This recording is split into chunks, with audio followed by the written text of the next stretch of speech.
Assalamualaikum warahmatullahi wabarakatuh. Alhamdulillahirrahmanirrahim. Wassalatu wassalamu ala sayyidina Muhammadin wa ala alihi wa ashabihi ajma'in wa man tabi'ahum bi ihsanin ila yaumiddin. Amma ba'du. Segala puji bagi Allah Subhanahu wa taala yang pada malam hari ini Allah Subhanahu wa taala masih berikan kita kesempatan untuk mengkaji hadis-hadis dari Nabi sallallahu alaihi wasallam dalam kitab Bulughul Maram, ya, Kitabul Jami', dan ini adalah bukti cinta kita kepada Nabi sallallahu alaihi wasallam. Jadi di antara bukti cinta kita kepada Nabi sallallahu alaihi wasallam adalah senantiasa gemar membaca dan mempelajari ucapan-ucapan beliau. Kalau orang jatuh cinta ya sama istrinya, ya maka chat-chat istrinya akan dia baca berulang-ulang. Yang namanya jatuh cinta. Begitu juga kalau kita cinta kepada Nabi SAW, kita tidak akan bosan untuk membaca ucapan-ucapan indah dari beliau. Dan alhamdulillah pada malam hari ini insyaallah kita akan menyelesaikan sebuah bab yang sangat panjang dari 6 bab yang ada dalam Kitabul Jami', yaitu bab akhlak-akhlak yang tercela. Ya, yang kita sudah tiba ke hadis yang ke-35. Selesai masuk ke 36, dan hadis ini, ya, kitab ini, bab ini memiliki 37 hadis. Jadi insyaallah pada malam hari ini kita akan khatam ya dari kitab bab yang ke-4, meskipun ada 2 bab lagi, ya. Kita tiba di hadis yang ke-36, ya.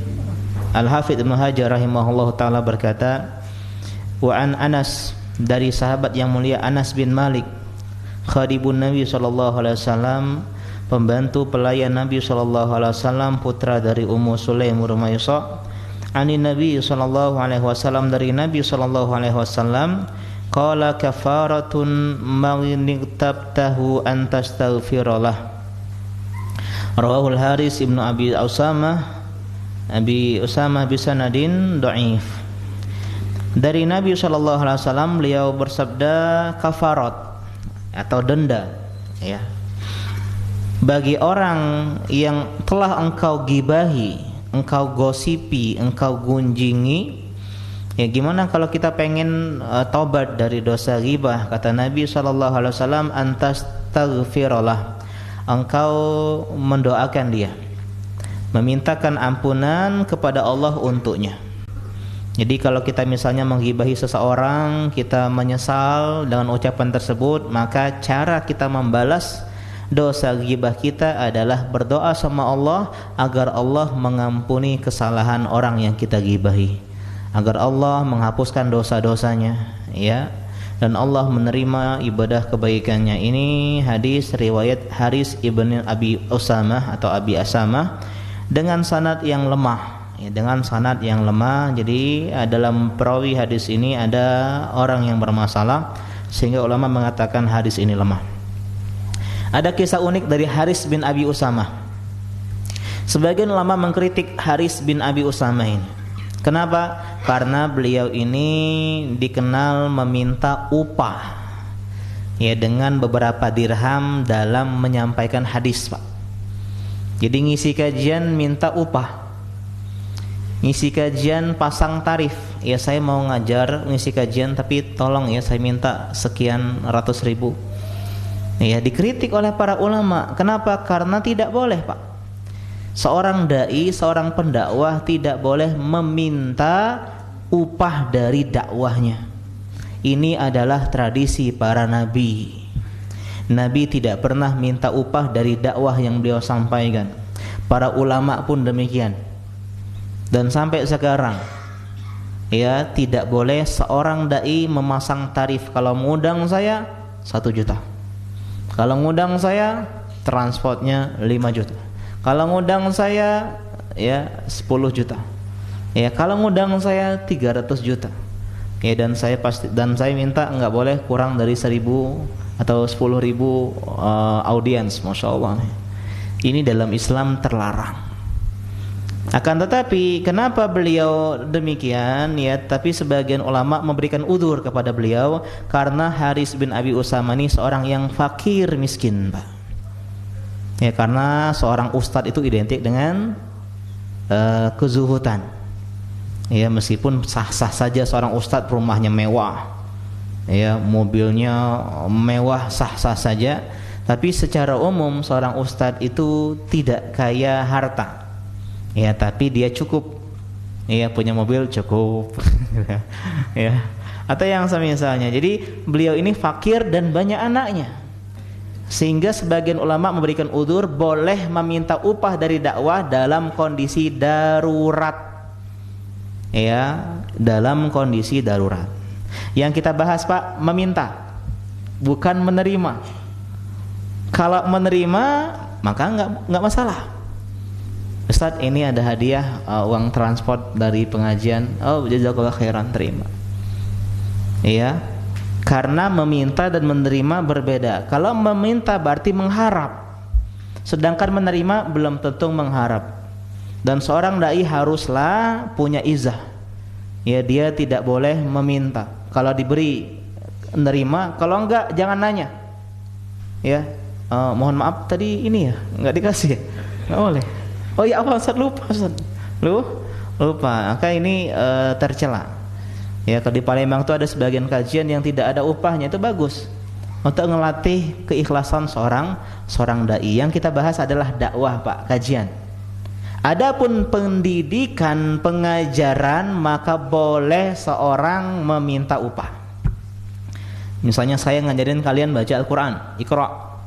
Ya, dibuka kelas baca Quran bersama Roni Nurismansyah sebulan 50.000, boleh.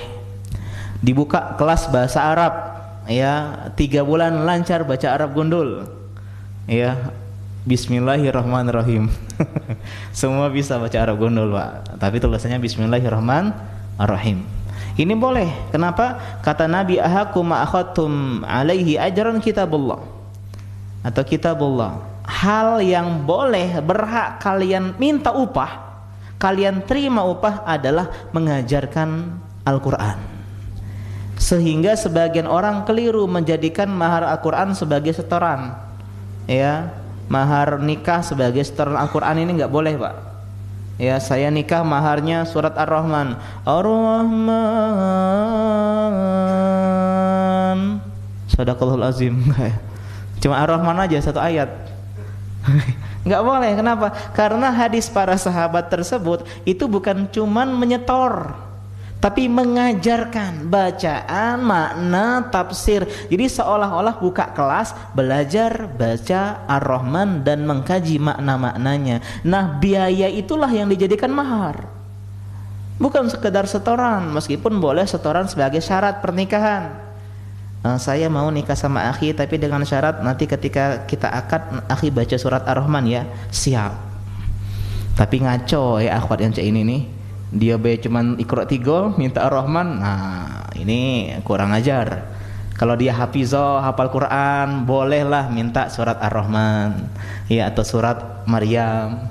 Ya, tapi kalau dia baca Quran beda lancar akhwat, nak minta ikhwan yang melamar Ar-Rahman, nah ini kurang pas, Pak.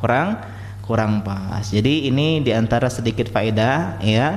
Jadi tercela ustadz-ustadz selebritis yang memasang tarif dalam berdakwah, itu nggak pernah ada dikenal oleh para ulama. Ya, jadi kita nggak boleh meminta dalam pengajian, tapi dalam pesantren, jadi guru SD, jadi guru ngaji, itu berhak meminta upah karena itu sistemnya adalah pendidikan. Ya, bukan dakwah, upah. Ya, jadi istilahnya seperti belajar kelas fikih muamalah misalnya, atau kelas. Jadi sistemnya pendidikan, bukan cuman taklim seperti ini. Meskipun hadis ini lemah, tapi ulama membahas syarah dari hadis ini, karena hadis ini pun dikritik kandungannya. Enak sekali, Pak, gibahin orang cukup mintakan ampun.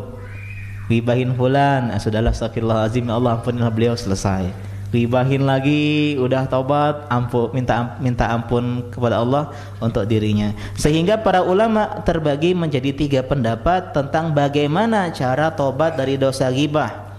Yang pernah kita sebelumnya singgung juga, Pak, tentang ghibah dosa besar, ya. Kemudian dalil-dalil haramnya ghibah, kemudian kiat-kiat terhindar dari ghibah dan bahayanya ghibah, ya.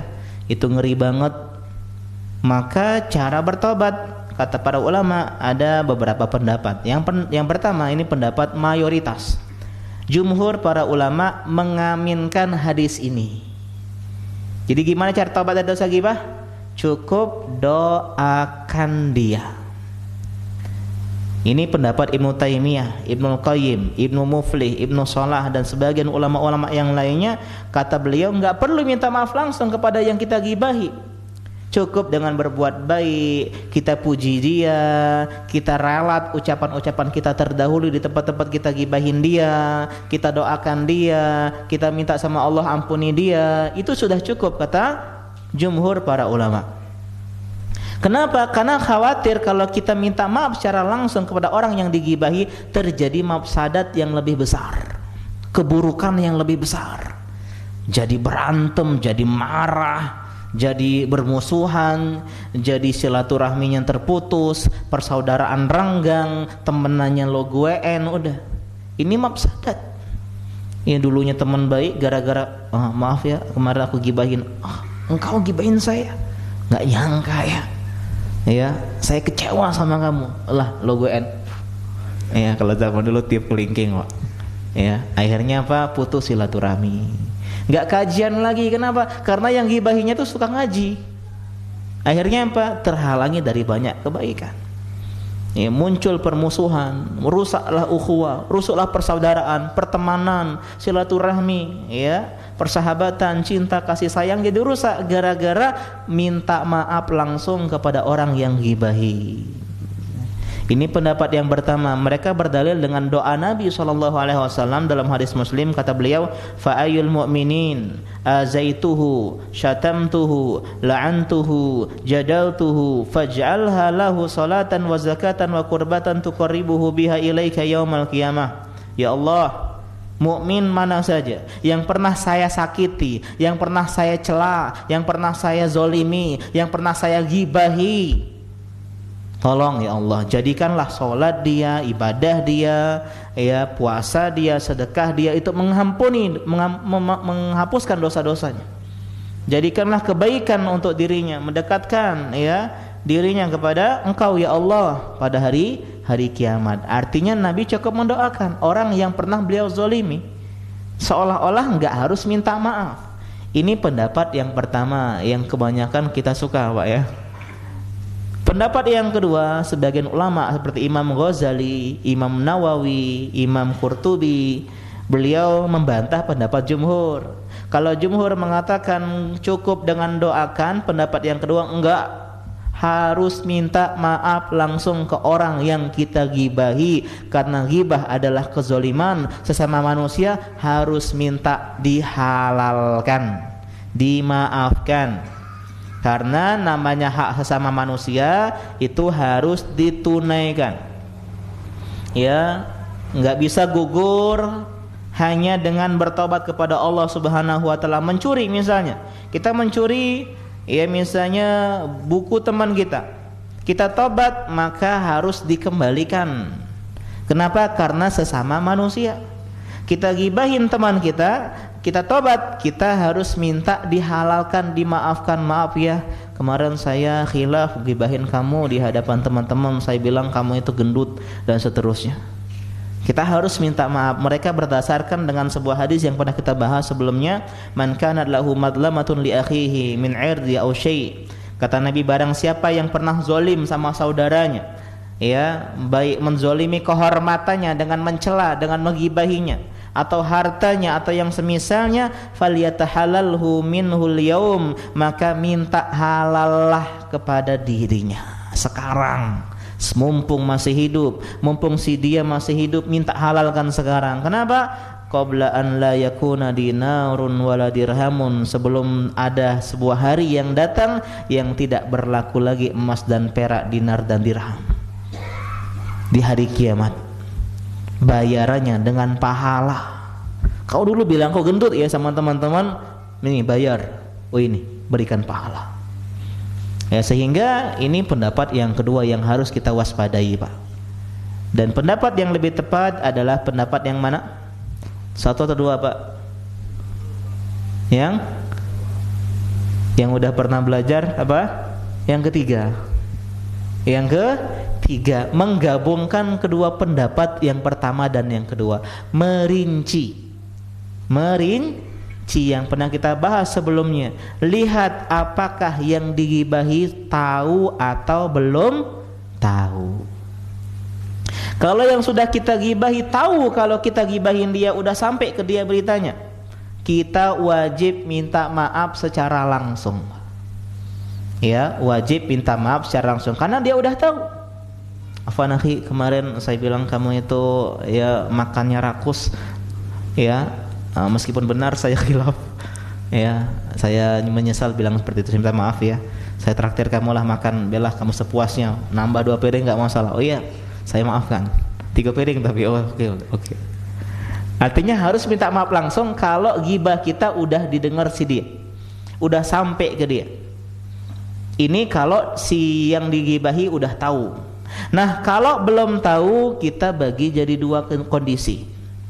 Kalau seandainya kita minta maaf langsung, dia khair-khair aja, dia teman CS kita, sahabat kita, tidak apa-apa lah. Kalau kita, aku minta maaf ya aku gibahin kamu, tidak apa-apa lah, aku juga sering gibahin kau.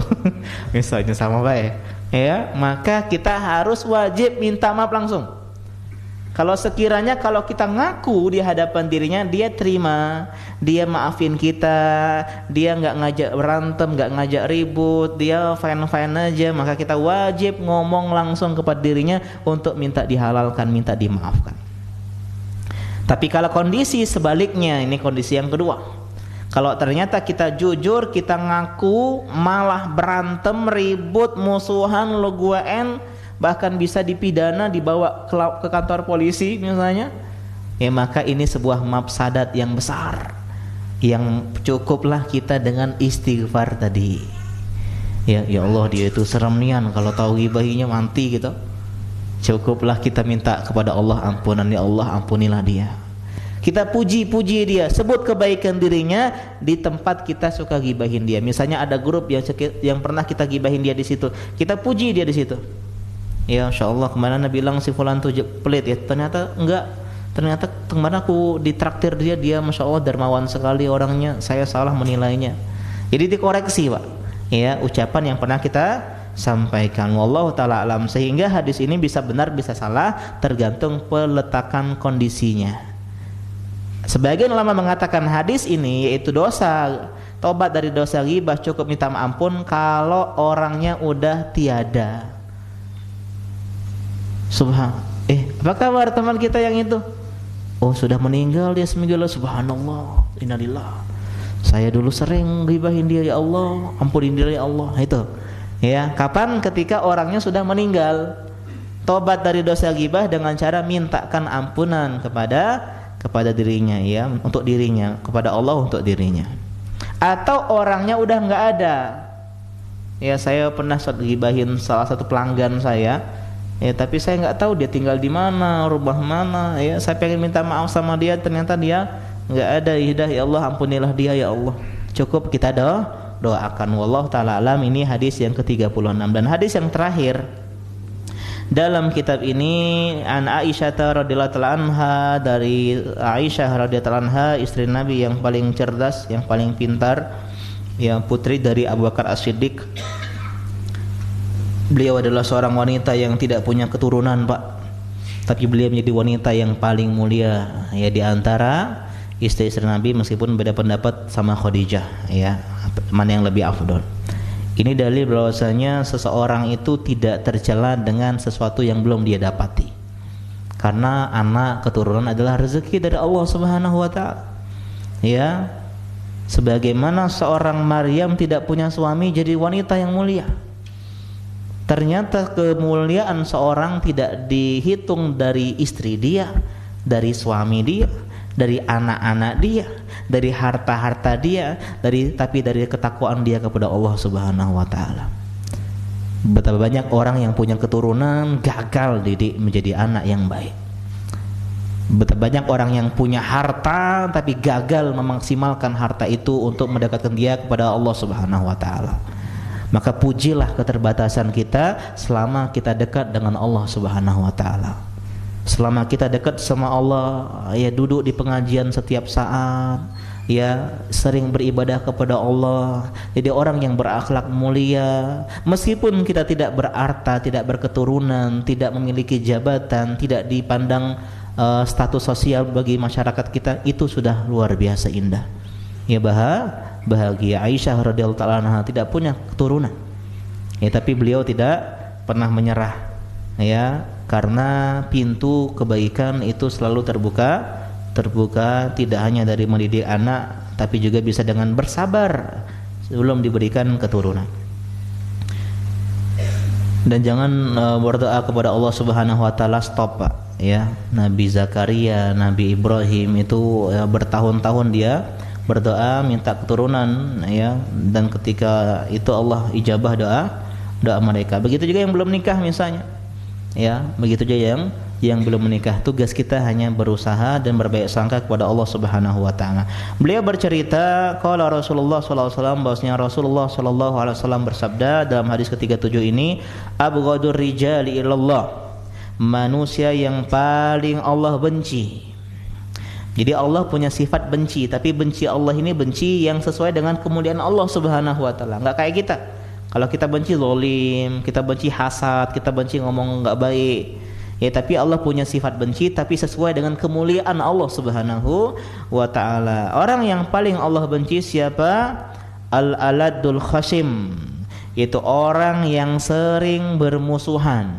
Orang yang kerjain musuhin orang semua. Semua orang adalah my enemy, musuh saya. Ngajak ribut sama A, tetangga A diajak ribut, tetangga B diajak ribut, ikhwan A diajak ribut, hobi ngajak ribut, hobi bermusuhan.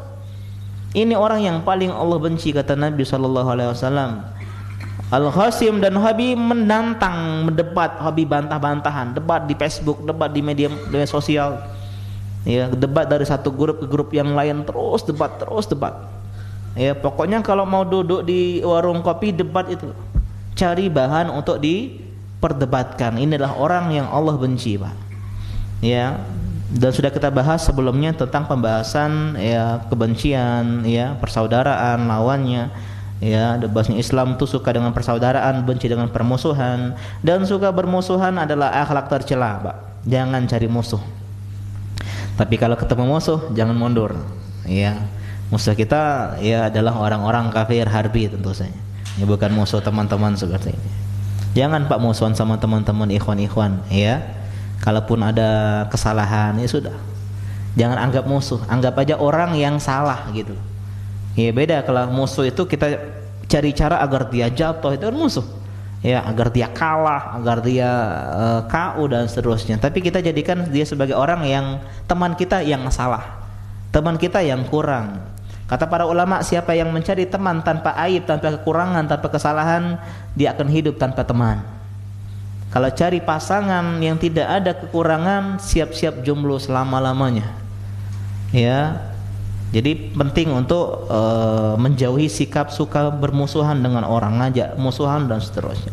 Ini sifat orang munafik, kata Allah dalam Al-Baqarah 204, wa minan nasi may yu'jibuka qawluhu fil hayatid dunya. Ada sebagian orang, kata Allah Subhanahu wa taala, yang membuat Nabi itu takjub, membuat Nabi itu kagum orasinya, gaya bicaranya, tutur katanya manis, indah, lembut. Seolah-olah mereka tuh jujur, seolah-olah mereka tuh tulus dalam keimanan mereka. Ini orang-orang munafik. Pinter ngomong, oh, saya beriman, engkau adalah Rasul yang terbaik, engkau, pokoknya manis. Sampai Nabi itu Masya Allah, ucapan dia indah. Tapi kata Allah, wa yushhidullaha ala ma fi qalbihi wa huwa aladul khisam. Ya, tapi dia bersaksi kepada Allah atas apa yang ada di hatinya. Dia mengingkari keimanan, memusuhi Islam, memusuhi dakwah, memusuhi Nabi di dalam hatinya. Orang-orang munafik yang bermuka dua. Di depan lembut, ucapannya bagus, dan ini dalil bahwasanya pinter ngomong itu bukan tanda kebaikan seseorang. Ya, Nabi Musa bukan orang yang jago ngomong, enggak jago berorasi. Ya, bukan orang yang pinter ngomong. Nih ya, Fir'aun orang yang lantang dalam berbicara, fasih dalam berbicara. Ya, kalau dia orasi berapi-api, mungkin orang akan kagum dengan kecerdasan dan ya tutur katanya yang indah. Tapi ternyata Nabi Musa yang berada di atas kebenaran. Ya. Jadi jangan menilai seorang dari gaya bicaranya, ya, jangan gaya bicaranya, tapi dari apa yang beliau sampaikan, ya, apakah kalau Allah, kalau Rasul, firman Allah, sabda Nabi SAW. Jangan sampai ada kajian, wah orasinya bagus, tapi kosong dari firman Allah, Pak. Kosong dari hadis Nabi SAW, meskipun gelarnya profesor, doktor, ya, magister dan seterusnya. Kalau dia berorasi, berpidato dengan begitu indah, tapi kosong dari dalil, ya, hanya berbicara tentang hal-hal yang tidak fundamental, yang tidak urgen, ya, tidak mengajak kepada Allah Subhanahu wa taala, maka orang seperti ini bukan berada dalam taufik Allah Subhanahu wa taala, ya. Kata Nabi dalam sebuah hadis Tirmidzi, "Kafa bika itsman an la tazala mukhasiman." Cukuplah engkau berdosa kalau kau senantiasa sering memusuhi orang lain. Jadi jangan cari musuh, ya. Jangan berdebat. Yang kedua, jangan berdebat, jangan hobi bantah-bantahan, ya. Karena orang yang suka debat ya, bukan perlu berdebat, suka debat, gemar debat, hobi debat, ini biasanya niatnya udah nggak bagus, Pak. Niatnya bukan mencari kebenaran, tapi pembenaran, mencari sensasi kemenangan, mencari rasa jumawa, rasa senang mengalahkan orang. KO. Ya, saya juga mantan soalnya dulu, Pak. Ya, kalau ketika lawan itu, ketika debat di Facebook dulu, ketika saya kuliah awal-awal itu, ketika orang nggak bisa ngedebat itu, wah rasanya, wah mantap, oh iya. Tapi ketika ternyata dia yang benar, kita yang kalah atau salah, keliru, kita tuh nggak mau ngakui kesalahan. Kita ngeles, pokoknya kayak gini, pokoknya kayak gini. Artinya orang yang banyak debat, ya, terutama di media sosial zaman now dengan komen-komen, hate comment dan misalnya, ini hanyalah menampakkan kehebatan diri, berusaha menampakkan kesalahan orang lain, ya, kekalahan lawan debatnya dia, sehingga dia jadi ngeyel, ngotot. Pokoknya saya harus benar, argumen saya harus saya pertahankan, pendapat saya harus saya, ya, pertahankan, nggak mau ngalah, nggak mau kalah, ya, nggak mau ngakui kesalahan padahal kita emang salah. Sehingga apa? Sehingga banyak terjerumus ke dalam kesalahan, ya, dosa. Akhirnya dia sombong, dia merendahkan orang lain, tidak mau ngakui kebenaran dari orang lain. Akhirnya dia emosi, bercaci maki, kata kasar, kata jorok, gara-gara suka bantah-bantahan. Karena kalau orang udah bantah-bantahan, ujungnya fisik main, Pak. Ya, kalau enggak ini verbal yang jelek, ngejek, caci maki, atau fisik, ribut. Karena telah Islam melarang yang namanya perdebatan meskipun benar. Ini debat yang kita bahas tadi, ya. Kata Nabi, ana za'imun, ya, bi baitin fi rabadil jannah liman tarakal mira wa in kana muhiqan. Aku jamin sebuah rumah di surga bagi orang yang meninggalkan perdebatan, debat kusir ala Bizantium, meskipun dia benar. Contoh debat-debat misalnya sama teman di kantor tentang kita dibilang kita ini nggak cinta Nabi dan seterusnya, debat, tinggalin aja udah, nggak cari pembenaran. Kita dituduh orang ekstremis, nggak cinta NKRI, nggak benar. Ya, justru kita adalah orang yang paling taat dengan pemerintah. Ya, orang yang sami'na wa ata'na dalam hal-hal yang ma'ruf. Ya, kita dilarang mencela-cela pemerintah di podium-podium. Bagaimana mungkin kita, ya, tidak cinta dengan NKRI dan semisalnya.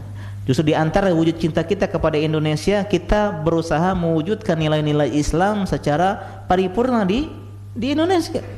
Kita pengen negeri ini menjadi negeri, ya, yang Islam tegak di sana, ya, secara menyeluruh. Selanjutnya bahkan dalam haji pun dilarang kita berdebat. Kata Allah, faman farada fihinnal hajja fala rafas wala fusuqa wala jidala fil hajj. Enggak boleh suka debat-debat di dalam haji, karena dalam safar, dalam haji biasanya orang kalau udah safar itu, Pak, ya, suka debat. Ya, jamak takdim, jamak takhir. Kita harus makan ini dulu, makan itu dulu. Kita harus berhenti istirahat di sana. Ini masjidnya itu. Sehingga ditunjuk yang namanya pemimpin, Pak. Tolong, ini di antara sunnah yang terlupakan, harus mengangkat pemimpin. Kalau safar lebih dari 2 orang, 3 orang, angkat 1. Ya, kalau misalnya pergi ke Linggau, ya, kajian misalnya sama ustadz, ya, 5 orang, harus ada pemimpin satunya. Ya, siapa pemimpinnya nih? Fulan, ya sudah fulan. Ya, nanti gimana? Kira-kira kita nanti jamaah di mana ya? Salat di mana? Ya, saya usul di sini, saya usul di sini. Kata pemimpinnya mana? Kita di situ aja, di situ. Ya, kita taati. Ingat, taat kepada pemimpin itu bukan dalam hal-hal yang kita suka, itu mah biasa. Ya, kamu harus taat ya, kita akan bagi-bagi sembako gratis. Iya, kami taat. Semua orang taat. Tapi ketaatan diuji dalam hal-hal yang tidak kita suka. Itu ujian. Padahal kita tuh pengen jamaah takdim biar nanti bisa langsung istirahat. Tapi pemimpin bilang jamaah takhir. Disitulah ujian mentaati pemerintah, pemimpin kita dalam skala kecil. Ya, suami bilang tolong bikinin kopi, sedangkan kita sedang capek habis nyuci. Ya, pengen rebahan, baru main HP, baru pengen nonton drama Korea, dibilang suaminya kopi dulu. Tapi disitulah ujian. Kalau kamu harus taat, kita jalan-jalan ke mall, shopping, wah itu taat semua perempuan, Pak. Ya, jadi ketaatan diuji dalam hal-hal yang tidak kita sukai. Wallahu taala.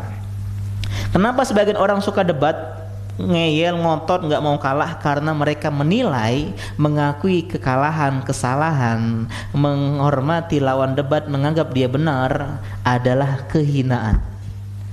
Ya, jadi ketika saya bilang saya salah, saya kalah, kamu benar, kamu memang benar argumenmu, saya yang salah, itu katanya kehinaan, padahal enggak.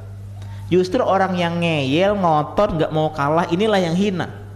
Inilah orang yang dibenci oleh manusia. Ini dah ngomong sama dia itu benar terus sama dia itu. Ada kan kawan-kawan saya ini kan gitu.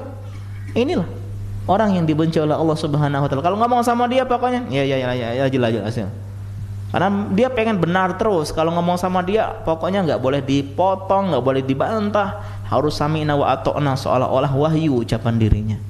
Ini nggak benar, Pak, ya. Jadi justru kalau kita mengalah, kita tawadu, kita rendah hati, kita memaafkan, kita mengalah, ini justru nilai tambah kita. Kata Nabi, "Ma naqasat shadaqatun min mal", sedekah tidak mengurangi harta. "Wa ma zadallahu 'amdan bi'afwin illa izza", tidaklah seorang memaafkan atau meminta maaf kecuali Allah akan naikkan kemuliaan dirinya. Artinya, ketika dia ngaku salah, "Iya, aku salah, kau benar, mohon maaf." Ya, iya benar, mohon maaf saya debat kamu, ternyata kamu yang benar. Iya, ternyata saya yang salah, saya ngakui kamu emang benar. Kata Allah, Allah angkat, muliakan dirinya, enggak hina. Ya, justru Allah, Masya Allah ya, kagum sama dia berani mengaku salah. Ya, berani mengaku salah, tidak mencari kambing hitam. Kasihan si kambing hitam, dicari-cari. Ya, ini memang kesalahan saya, kealfaan saya sebagai pejabat setempat. Saya mundur diri dari jabatan ini karena saya merasa belum pantas. Masya Allah tuh.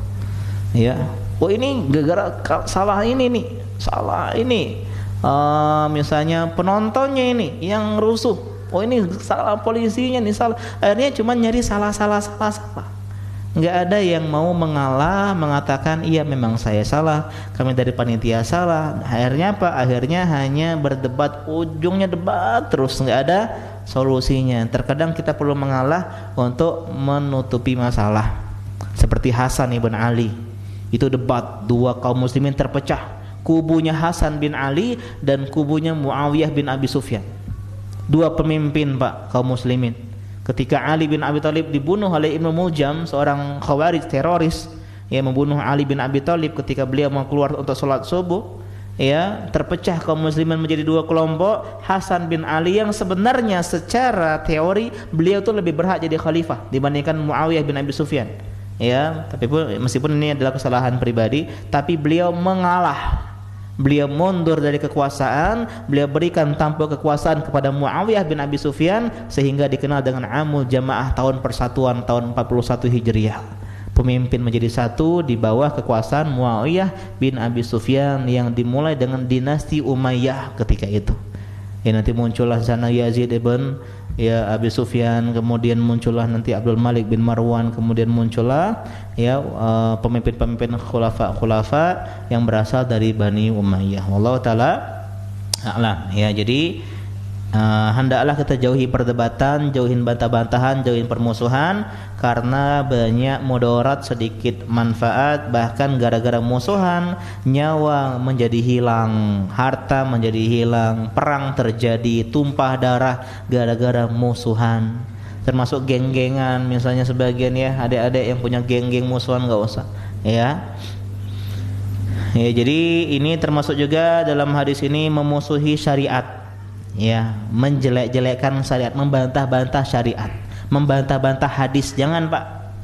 Ya, kalau kita nggak bisa menerima, diam. Ya, jangan kita nyinyir.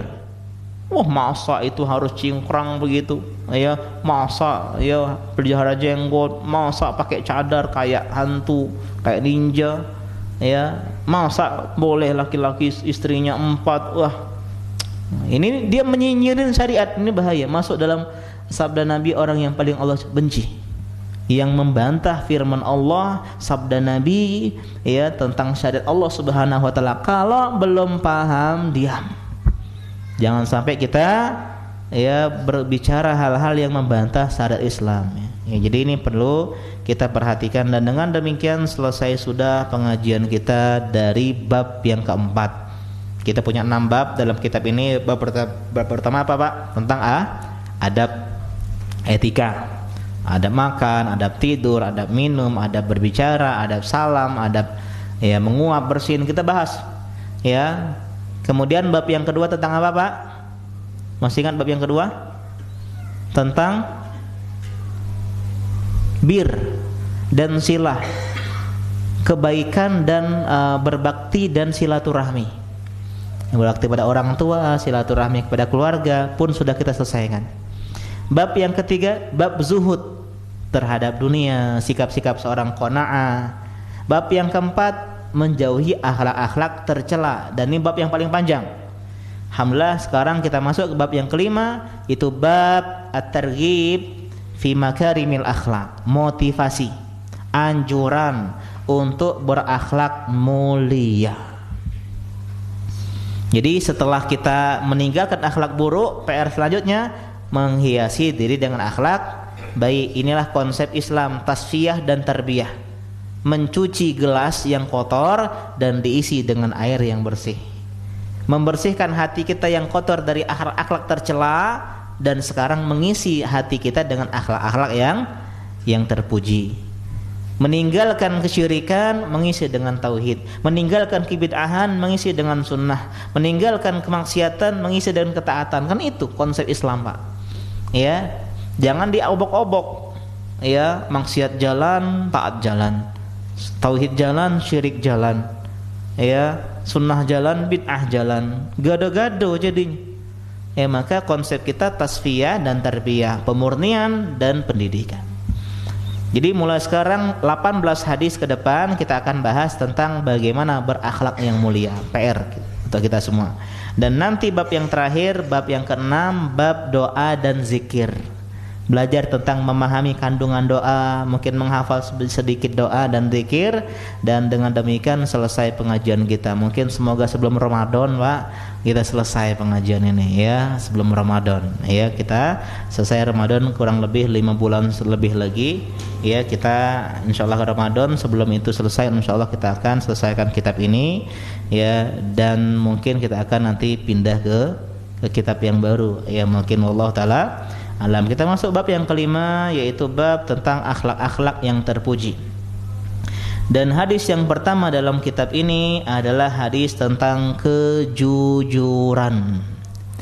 Jujur, bahasa sekarang jujur li ya, jujur li ya. An Ibni Mas'udin, dari sahabat yang mulia Abdullah bin Mas'ud, qala Rasulullah sallallahu alaihi wasallam, bahwasanya Rasulullah sallallahu alaihi wasallam bersabda, alaikum bisidqi, wajib kalian untuk berlaku jujur. Fa inna sidqa yahdi ilal bir. Kenapa harus jujur? Karena jujur mengantar kita kepada kebaikan, kebajikan. Wa innal birra yahdi ilal jannah, dan kebaikan, kebajikan mengantarkan kita ke surga Allah Subhanahu wa taala. Wa may yazalur rajulu yasduqu wa yataharral sidqa hatta yuktaba indallahi siddiqan. Dan kalau kita jujur, berusaha jujur, bersungguh-sungguh berusaha jujur, maka kita akan dicatat di sisi Allah Subhanahu wa taala sebagai orang dengan gelar As-Siddiq. Masya Allah nih gelarnya Abu Bakar As-Siddiq, Pak. Ya, orang yang jujur, orang yang terpercaya, orang yang benar. Ya, kita akan bahas tentang hadis ini ya setelah azan Isya. Ya, assalamualaikum warahmatullahi wabarakatuh.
Alhamdulillahirrahmanirrahim. Wassalatu wassalamu ala nabiyina Muhammadin wa ala alihi wa ashabihi ajma'in wa man tabi'ahum bi ihsanin ila yaumiddin, amma ba'du. Segala puji bagi Allah Subhanahu wa taala ya yang masih beri kita kesempatan untuk belajar tentang akhlak yang mulia. Karena kata Nabi SAW, innama bu'istu liyutammima makarimal akhlak. Karena di antara tujuan Nabi SAW diutus itu adalah untuk menyempurnakan akhlak yang mulia. Dan di antara akhlak mulia yang paling dasar dan fundamental prinsipil adalah jujur. Ya, kata Allah Subhanahu wa taala, ya ayyuhalladzina amanu taqullaha wa kunu ma'as shadiqin. Wahai orang-orang yang beriman, bertakwalah kalian kepada Allah dan bersamalah dengan orang-orang yang jujur. Kalau disuruh bersamalah dengan orang-orang yang jujur, maksudnya jadilah orang-orang yang jujur. Karena orang-orang yang jujur akan bersama dengan orang-orang yang jujur. Atau bahasa 119. Terus apa itu jujur, Pak? Lawan dari bohong, itu paling gampang ya. Ya, kalau jujur artinya lawan dari bohong, kalau bohong lawan dari jujur. Itu pengertian yang paling mudah. Tapi yang lengkapnya, jujur itu ketika ucapan dan perbuatan itu sesuai dengan hakikatnya, ya, sesuai dengan kebenarannya. Kamu sudah nikah, Sudah, alhamdulillah anak 5, jujur. Karena memang demikian hakikatnya. Oh belum, saya masih jomblo, bohong. Karena tidak sesuai dengan hakikatnya. Ya, dan tadi di antara keutamaan jujur mengantarkan kepada kebaikan dan mengantarkan kepada surga. Jadi jujur ini soal surga dan neraka kita Pak ucapan ini. Kata Allah Subhanahu wa taala dalam surah Al-Ahzab yang sering kita dengar setiap khutbah Jumat ya, dalam khutbatul hajah, ya ayyuhalladzina amanu taqullaha wa qulu qaulan sadida, wahai orang yang beriman bertakwalah kepada Allah dan ucapkan ucapan yang benar, yang jujur. Apa kebaikan, apa manfaat yang kita dapat kalau kita ngomong jujur? Yuslih lakum a'malakum wa yaghfir lakum dzunubakum. Dua hal, Allah akan perbaiki diri kalian, amal ibadah kalian Allah akan mudahkan jadi lebih baik. Yang kedua, Allah akan ampuni dosa kalian ketika kita sedang berkata baik, berkata benar, ya berkata jujur. Ya kalau kita ngomong jujur, seharusnya kita mau dihukum oleh Allah Subhanahu wa taala. Dia jujur, ya Allah saya jujur, saya emang berdosa, ini emang salah saya, maka Allah akan ampuni dosa dia. Ketika dia benar dalam ucapannya, Allah akan perbaiki amal ibadahnya. Ya, jadi ini diantara hal bagus sekali. Jujur itu berpengaruh kepada amal kebaikan dan dihapuskan dosa kesalahan. Karena itulah jujur mengantarkan kita ke dalam surga. Innal abrara lafi na'im. Orang-orang yang bajik, orang-orang yang baik dengan cara jujur tadi, maka dia berada dalam kenikmatan surga. Al-Infitar ayat ke-13. Dan puncaknya ya titik tingginya ya finalnya manusia akan menjadi levelnya as-siddiq. Kalau kita berusaha jujur, berusaha untuk terus jujur dan jujur, maka kita akan dapat gelar dari Allah. Gelarnya adalah as-siddiq. Dan ini gelar tertinggi manusia setelah level kenabian. Jadi dalam Islam itu ada 4 level manusia yang terbaik. Dalam An-Nisa ayat 69 Allah mengatakan, wa may yuti'illah war rasul, barang siapa taat kepada Allah dan Rasul, faulaika ma'al ladzina an'amallahu alaihim, maka mereka bersama orang-orang yang Allah berikan nikmat. Dan mereka ada 4 golongan. Yang pertama minan nabiyyin, para nabi. Dan ini adalah level yang tidak mungkin kita jangkau Pak. Ya jangan sampai kita ya masuk ke level jadi nabi. Ya langsung murtad kita kalau kita ngaku nabi. Ya karena nggak ada nabi setelah Rasulullah Sallallahu Alaihi Wasallam. Jadi level pertama kita nggak dapat. Ternyata level yang kedua wasiddiqin, orang-orang yang jujur. Yang ketiga wasyuhada, orang yang syahid. Yang terakhir wasolihin, jadi orang yang soleh. Ini nggak dapat 3 besar Pak. Padahal untuk mendapatkan level yang keempat ini saja nggak dapat medali. 3 medali perunggu, 2 medali perak, pertama medali emas. Nggak dapat medali, nggak dapat podium, tapi udah susah setengah mati Pak. Tapi kalau kita jujur, kita langsung melewati level orang soleh, jadi orang yang syuhada di atasnya lagi, yaitu level orang siddiqin. Ya.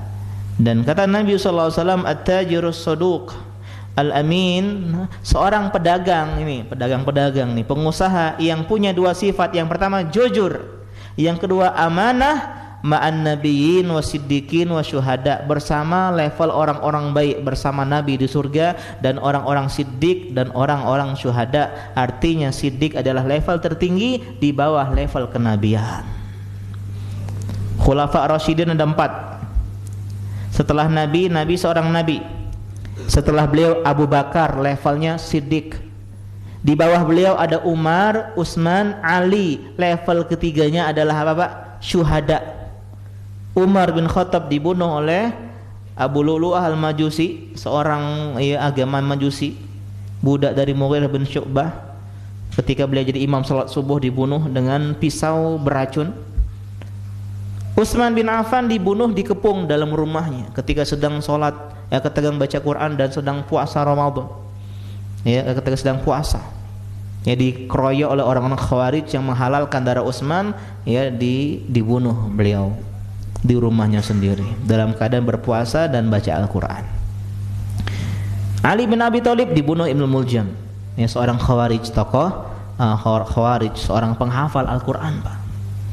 Ya, tapi dia punya akidah yang menyimpang. Dia menghalalkan darah sepupu Nabi, menantu Nabi Ali bin Abi Thalib. Jadi tiga-tiganya levelnya syuhada. Abu Bakar Siddiq levelnya siddiq. Loh, kok bisa Ustadz setinggi itu dengan cuma ngomong jujur aja? Saya jujur, nggak pernah bohong. Ini saya bilang harganya sekian, ini saya bilang seperti ini. Saya ngomongnya jujur, alhamdulillah nggak pernah bohong. Karena ternyata jujur itu ada levelnya, Pak. Level kita ini masih standar, yaitu jujur dengan ucapan. Itu level kita. Kita hanya jujur dengan ucapan. Level yang lebih tinggi dan ini yang lebih susah, itu jujur dengan perbuatan. Ini yang lebih tinggi. Artinya apa? Perbuatan dengan apa yang kita yakini dalam hati harus selaras. Kita tahu ini dosa, maka di antara sikap jujur kita tinggalkan itu dosa. Kita tahu ini kewajiban, kita tahu ini perintah Allah, kita tahu ini diharuskan, maka di antara bentuk kejujuran kita jalankan itu semua. Kenapa? Jujur harus selaras hati dengan perbuatan. Kalau kita tahu rokok itu dilarang, rokok diharamkan, kata Nabi la darar wala dirar, enggak boleh memudaratkan, membahayakan diri sendiri. Ya. Kalau semua dokter itu sepakat bahwasanya merokok membunuhmu, artinya merokok membunuh diri. Kita tahu ini diharamkan, tapi kita masih merokok, enggak jujur kita. Kita membohongi hati nurani. Enggak punya konsep kejujuran hati, dan ini tantangannya. Siapa yang sudah sampai level sana, Pak? Ya, jadi ucapan kita ini semua akan diuji oleh Allah Subhanahu wa taala, bukan cuma ucapan benarnya, tapi praktek perbuatannya. Kata Allah dalam Muhammad 31, wa nabluwa akhbarakum, dan kami akan uji ucapan-ucapan kalian. Masya Allah, antum sekarang udah hijrah ya. Alhamdulillah Pak Ustadz, saya hijrah karena Allah Subhanahu wa taala. Diuji ucapan kau hijrah karena Allah Subhanahu wa taala. Ketika hijrah, bisnisnya amburadul. Ya, ketika hijrah ternyata dimusuhi oleh teman-temannya. Nah, diuji karena Allah enggak tadi. Ya, alhamdulillah Pak Ustadz, aku tuh nikah ini ingin ibadah. Diuji nanti. Setelah nikah masih kajian enggak? Setelah nikah masih rajin nggak ibadah? Diuji. Bukan cuma dengan ucapan, tapi dengan perbuatan kita. Ada sebuah kisah yang sangat membuat kita memahami konsep kejujuran hati, Pak. Jadi ada sebuah kisah, seorang Arab Badui, orang dusun, orang desa Arab Badui masuk Islam. Kemudian dia bersama dengan Nabi SAW. Kemudian beliau ikut berperang di jalan Allah Subhanahu wa taala. Ketika itu terjadi dalam perang Hunain atau perang Khaybar, pembagian rampasan perang. Ya, dibagi rampasan perang, antum dapat sekian harta, sekian harta. Nah, Arab Badui ini pun dapat bagian harta. Dapat dia harta. Ini apa? Ya, oh ini Nabi bagiin untuk kamu karena kamu ikut perang. Hah? Dia keheranan, dia ngerasa aneh. Dia datang ke Nabi, ya Rasulullah, mohon maaf sebelumnya, ini apa? Ya, ini minuman kayak. Ini harta yang saya bagikan kepadamu, ya. Ya Muhammad, mahaza, apa ini? Qasamun qasamtuhu lak. Oh, ini adalah bagianmu karena kau dapat rampasan harta perang. Kemudian dia mengatakan, ma'ala haza ittaba'tuka. Bukan karena ini ya Rasulullah aku melok kau. Aku masuk Islam tuh bukan gara harta ini. Ini ucapan, Pak. Dia mengatakan, walakinni ittaba'tuka ala an urma hahuna. Tapi aku ikut berperang bersamamu, ikut berjihad bersamamu, bukan ingin dapat harta, tapi aku ingin leherku ditembus dengan anak panah dari sini ke sini. Ucapan. Ya, kemudian ya kata Nabi SAW, kata beliau, fa'amut fa'adkhulal jannah. Aku mati dan aku masuk surga. Itu cita-citaku. Aku berperang itu pengen biar panah menusuk leherku tembus Dari sini ke sini aku meninggal dan aku masuk ke dalam surga Allah Subhanahu wa taala. Kemudian Nabi mengucapkan ucapan yang sangat indah, intasdukillah yasduka. Kalau kau jujur sama Allah, maka Allah akan jujur membenarkan apa yang kau inginkan. Kemudian perang jilid kedua terjadi, kloter kedua, perang lanjutan, tang tingtung, ya. Kemudian selesai perang, kaum muslimin menang, ya, dicari jenazah-jenazah kaum muslimin. Ternyata ada seorang yang mendapatkan syahid dengan luka panah tembus dari sini ke sini.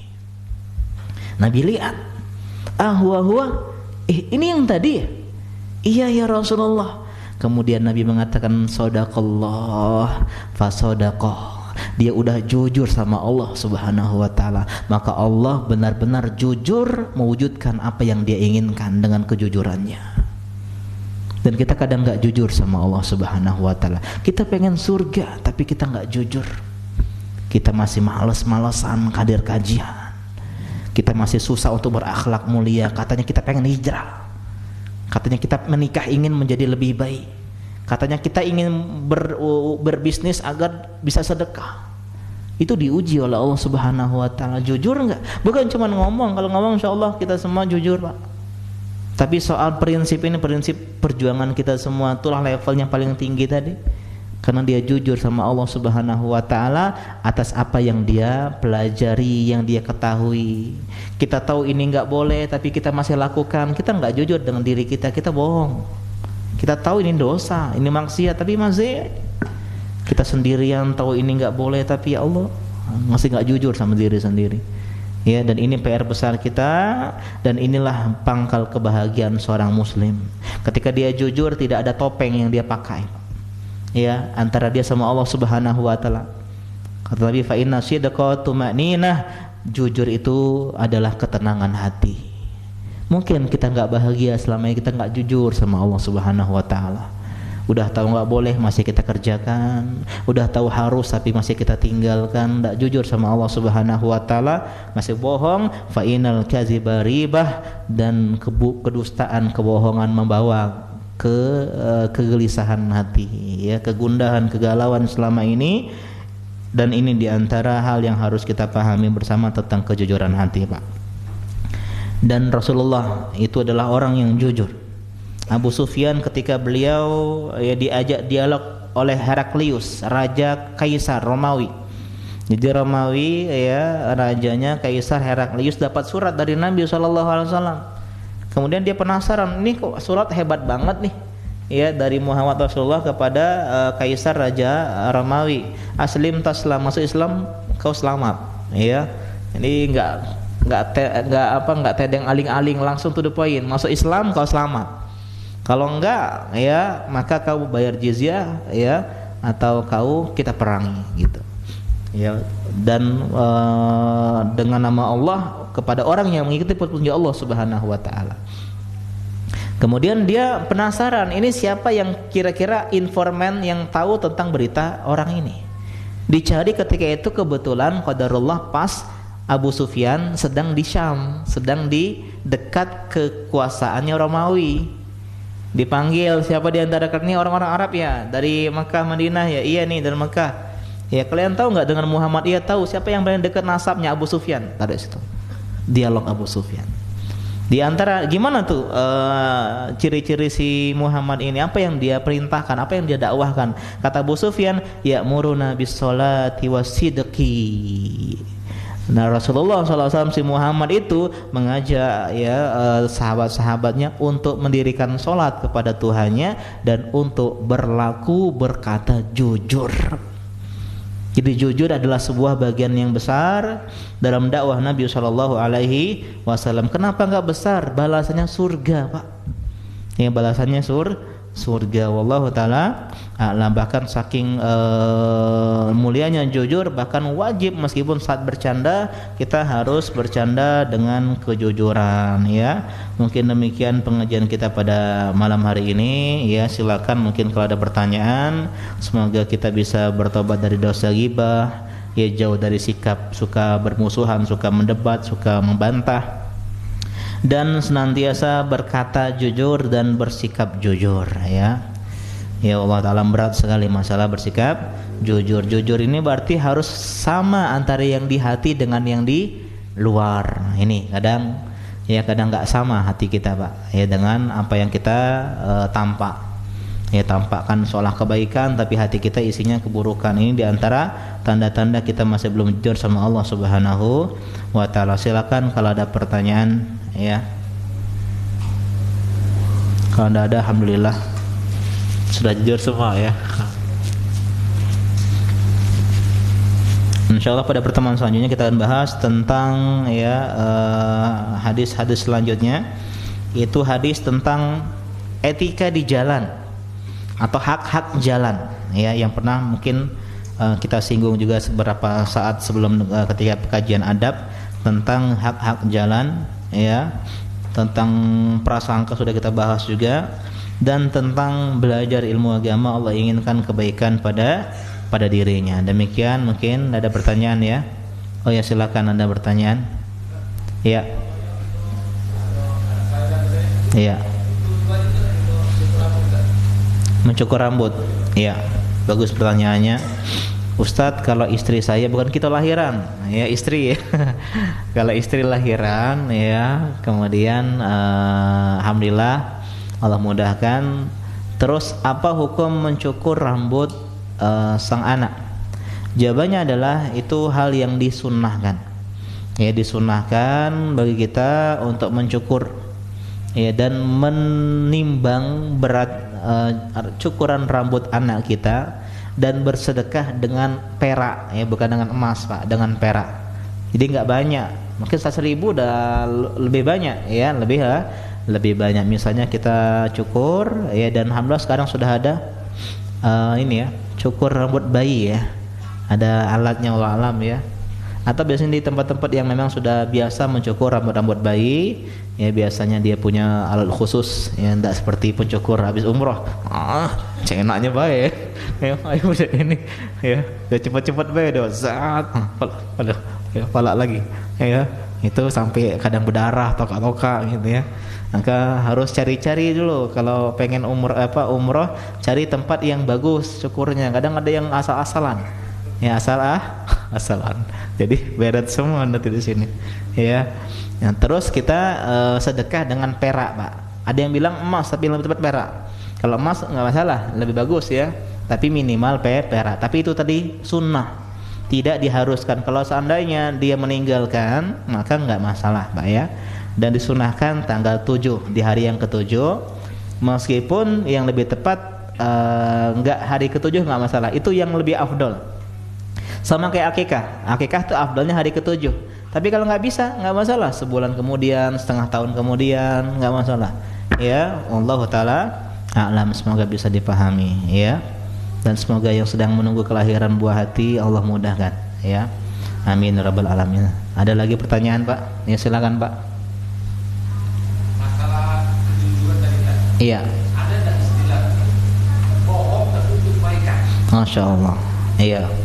Bagus pertanyaannya, ya. Ada nggak istilah bohong untuk kebaikan? Ya, ada bohong yang diperbolehkan dalam Islam dalam 3 hal. Yang pertama dalam perang, ya, jadi boleh bohong dalam perang. Sebagaimana orang yang udah masuk Islam ngaku-ngaku masih musyrik, Pak, masih kafir, untuk mengadu domba barisan orang-orang kafir. Ini diperbolehkan, ya, penyusup bahasa kita. Ini kan bohong. Ya, dia mengaku masih orang kafir padahal udah masuk Islam, untuk menghancurkan barisan Islam dari dalam, sebagaimana kisah dalam perang Khandaq, perang Ahzab. Ini diperbolehkan yang pertama.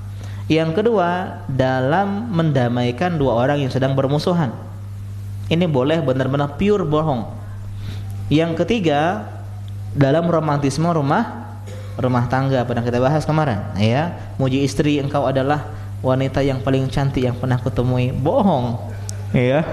Banyak wanita yang lebih cantik di luar sana, cuman dia tadi bohong untuk romantisme rumah tangga. Ini bohong yang diperbolehkan. Adapun sisanya, para ulama mengatakan itu bukan bohong tapi tauriyah, Pak. Tauriyah itu artinya main kata. Sebagaimana kisah Ibrahim alaihissalam ketika beliau masuk ke Mesir, ya. Kemudian sang raja itu kalau lihat perempuan yang cantik dan dia adalah seorang istri, maka dia akan siksa suaminya agar sang istri tadi mau melayani nafsu sang raja. Sehingga ketika ditanya Ibrahim ini siapa? Ya, dia bilang ini saudariku, bukan istriku. Kalau istriku habis Ibrahim alaihissalam. Ini saudariku. Ya, tapi ini demi kebaikan tadi. Artinya demi kebaikan, menghindari kezaliman, Pak. Bohong menghindari kezaliman. Maka diperbolehkan menghindari kezaliman, sebagaimana ketika Nabi hijrah kan? Ya, Nabi hijrah, ada orang nanya, "Ini siapa nih?" Abu Bakar tanya, "Ini siapa nih? Siapa kamu ini?" Dia adalah penunjuk jalanku. Maksudnya penunjuk jalan menuju surga. Bukan penunjuk jalan jalan menuju Madinah, enggak. Ya, karena orang enggak tahu wajah Muhammad kan, dulu enggak ada video, soalnya enggak di YouTube. Ya, jadi orang enggak tahu nih Muhammad, bukan. Tanya, "Ini siapa nih?" "Oh, ini penunjuk jalan," kata Abu Bakar Siddiq. Ini bermain kata untuk menghindari kezaliman. Ini maksud bohong untuk kebaikan itu menghindari dari kezaliman. Yang enggak boleh bohong atau main kata untuk menzalimi orang. Kita punya utang, ya, dan sudah jatuh tempo. Ketika ditagih ada uang nggak? Aduh, nggak ada uang nih. Maksudnya di sini nggak ada uang, ya, di main kata. Di kantong nggak ada uang, tapi dari rekening banyak, di GoPay banyak, misalnya di Dana banyak, ya. Ini nggak boleh. Jadi itu yang dimaksud berbohong demi kebaikan adalah bermain kata untuk terhindar dari kezaliman. Ya, seperti kita mau ditegui preman di tengah jalan, "Nih ada duit dak? Woi katik kak, duit kak." "Nah, ndak katik nian kak." Maksudnya katik di kantong, ya, tapi di dalam tas ada dan seterusnya. Ya, itu namanya main kata untuk kebaikan, menghindari diri dari kezaliman. Ya, semoga bisa dipahami, Pak, ya. Dan insyaallah pada pertemuan selanjutnya kita bahas sedikit lagi tentang kedustaan, ya, karena pernah kita ulang berkali-kali tentang masalah kebohongan dan kedustaan. Kita akhiri, subhanaka Allahumma bihamdika asyhadu an la ilaha illa anta astaghfiruka wa atubu ilaik. Wassalamualaikum warahmatullahi wabarakatuh.